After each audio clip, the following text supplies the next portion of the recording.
And welcome back to Tech Tuesday. Okay, I have a part two for those little template holders that I did last week. I learned this trick from Duane Marshall, how to make these little plastic holders to kind of hold down different bits of a template. I grabbed, or a stencil if you're cutting them out.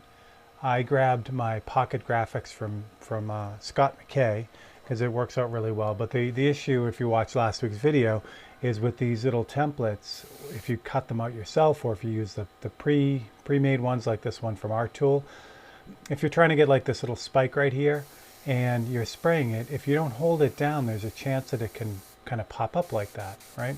So Duane had mentioned that he uses little bits of cut plastic that will hold it down. So I thought I'd take that to the next level here. What I've done is I have made a bunch of little galvanized steel shapes. So these are made from 12 gauge galvanized steel, and I'll show you how I made these. Okay, so I made a mistake. I said 12 gauge. It's not 12 gauge steel. It's actually 28 gauge steel. So you can just use a pair of nippers. It's really the easiest way to go. That'll produce a really sharp edge on this, so you want to really be careful when you're cutting steel that you don't get any of those cut edges. So when the nippers cut those pieces of steel, they kind of bend them at a kind of a weird way. So what you want to do is you just want to really straighten that out. So I have a little steel anvil, but you can use anything really hard. And then I just use a hammer and lightly tap on it, dragging those taps out. So that will kind of just really straighten this little piece out. You can bend it with your fingers, but again, I don't want to take the chance of getting cut. So just use this little hammer and make a few taps on it, and it really does a great job at straightening out. Now I still have all those sharp edges on there, so I want to use just a piece of sandpaper and just kind of roll the edges over so that they are nice and smooth and not sharp anymore. So the last thing you want to do is cut yourself. You can also use the sandpaper to kind of round the ends too. So if you want a not pointed end, maybe a rounded end on one of the shapes, it's a great way to do it. The steel sands really, really well. And you can make minor adjustments with it as well. And when you are done, you are set to go. Okay, so now that I have them, I just keep them in a little, this is a little, kind of a mint tin box that I've gotten on Amazon to paint. But I grabbed one and I'm just going to throw the little bits and pieces in here. And what you do is just like with the other ones, you just kind of align this where you need to, like if I want to hold that spike down.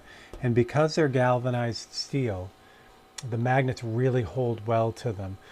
I think it's just a nice way to go, because I was going to use aluminum for these, but aluminum the magnets don't stick to aluminum, so it would go through the aluminum to the board underneath. But by having these little bits and pieces as also steel and magnetically attractive, this will hold it even better. So now I have the metal in there, and I can grab some paint, and without using my other hand, without holding that bit down, now even though the other ones kind of flop around, that one really holds its shape. It really holds that template down without me actually having to hold it.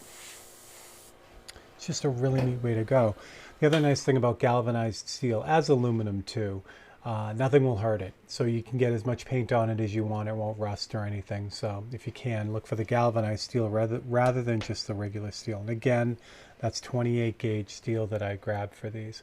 And then when I'm done with them, you can wipe them off if you want, but you don't have to. They just go right back into the tin with the others, and it's ready to go. So there you go. So thanks again to Duane. That's such a good idea, and it's kind of set me off on this whole, well, tangent, I guess, making new ones of these. But I thought I'd share that with you because the metal ones are really working out very, very well. All right, if you enjoyed this, please consider liking and subscribing, and clicking that bell icon so you get notifications. And if you really like it and want to share it with someone, if you got a good tip out of it, you can do that. That'd be great for me. I appreciate that. So for Steve Leahy and Tech Tuesday, I will catch you all on the next one.